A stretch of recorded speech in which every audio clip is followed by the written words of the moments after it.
उत्तराखंड के रुद्रप्रयाग जिले के नागरासू स्थित गुरुद्वारे में बीते 24 घंटे से निहंग तीर्थयात्रियों और गुरुद्वारा प्रबंधन के बीच जारी विवाद ने अब बेहद गंभीर रूप ले लिया। हेमकुंड साहिब यात्रा मार्ग पर बने इस गुरुद्वारे पर कुछ निहंगों द्वारा कथित तौर पर कब्जा जमाने और सेवादारों के साथ मारपीट व अभद्रता करने के बाद पूरे इलाके में हालात अत्यधिक तनावपूर्ण बन गए। मामले की गंभीरता को देखते हुए प्रशासन ने रुद्रप्रयाग और श्रीनगर क्षेत्रों में एहतियातन इंटरनेट सेवाएं पूरी तरह बंद कर दी ताकि सोशल मीडिया पर कोई अफवाह न फैले। इस पूरे घटनाक्रम की शुरुआत तब हुई जब हेमकुंड साहिब की यात्रा पर आए कुछ निहंग यात्रियों और स्थानीय गुरुद्वारा प्रबंधन के बीच किसी बात को लेकर तीखी बहस हो गई। ये बहस देखते ही देखते इतनी बढ़ गई कि कुछ निहंग यात्री द्वारा गुरुद्वारे की छत पर चढ़ने की बात आई और पूरे परिसर को अपने नियंत्रण में लेने का प्रयास करने लगे। वहां मौजूद सेवादारों ने जब इसका विरोध किया तो उनके साथ कथित तौर पर मारपीट और बदसलूकी की गई।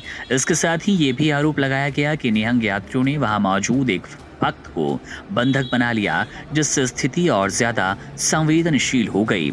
जैसे ही इस हंगामे और कब्जे की खबर स्थानीय प्रशासन को मिली, वैसे ही पुलिस बल, प्रशासनिक अधिकारी और भारत तिब्बत सीमा पुलिस यानी कि आईटीबीपी की टीमें तुरंत हरकत में आई और भारी संख्या में मौके पर पहुंच गई।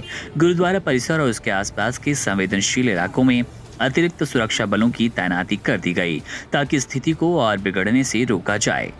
प्रशासन के वरिष्ठ अधिकारी दोनों पक्षों को एक मेज पर लाकर बातचीत के जरिए इस गतिरोध को सुलझाने की लगातार कोशिश कर रहे हैं, लेकिन 24 घंटे से अधिक का वक्त बीत जाने के बाद भी अब तक कोई ठोस समाधान न निकल पाया। दोनों पक्षों के बीच गतिरोध लगातार जारी है। इंटरनेट सेवाओं को बंद करने का फैसला इसलिए लिया गया क्योंकि ऐसे संवेदनशील मामलों में सोशल मीडिया के जरिए भ्रामक जानकारियां और अफवाहें बहुत तेजी से फैलती है, जिससे कानून व्यवस्था के लिए बड़ी चुनौती खड़ी हो सकती है। प्रशासन ने एहतियात बरतते हुए रुद्रप्रयाग और श्रीनगर दोनों ही महत्वपूर्ण क्षेत्रों में इंटरनेट को अस्थायी रूप से ठप कर दिया। वर्तमान में हेमकुंड साहिब की पवित्र यात्रा चल रही है और देश विदेश से हजारों श्रद्धालु इस मार्ग से गुजर रहे हैं।